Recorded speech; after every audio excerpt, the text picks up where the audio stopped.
It was an unimaginable way to end the school year. Is advising he is in a room full of victims at this moment. A shooter walks into Robb Elementary in Uvalde, Texas, and takes 21 innocent lives. The massacre renewing the debate over mass shootings in America. It's terrifying.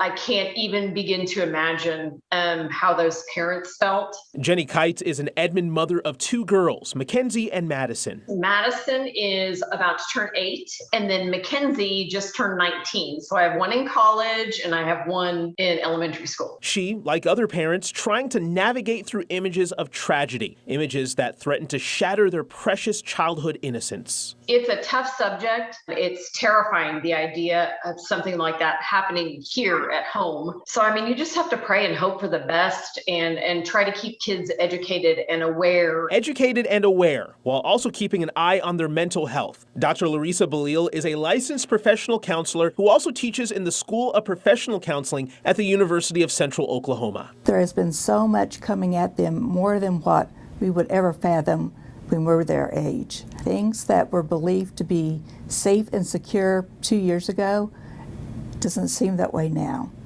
So they're struggling. And parents beware, that trauma can certainly have an impact on their performance at school. Dr. Balil says watch out for the signs. They're unable to focus on academics. They may look like they're daydreaming a lot, or they may have acting out behavior, or just not with it. She says there are other physical signs you should look out for. Just like adults, we have some part of our body that lets us know when we're under stress. Maybe we have a stomach ache or a headache, our back hurts, and the same is true for children. Plus, children don't have the vocabulary to tell us what's going on. So if your child is complaining of a physical ache or just being tired all the time, pay attention to that as well. So how do you help them overcome that fear? Dr. Balil says focusing on the positive can help. Why are you looking forward to the most in school? Who are your friends that you're looking forward to seeing again? Tell me what you expect to learn this school year and help them focus more on the positive and recognize the good that's still there. She says as you're having tough conversations with your kids, don't ignore their emotions and worries. Don't contribute to that stress either. And recognize that children also pick up adults' anxiety and our worries. And a lot of times children are anxious because their parents are anxious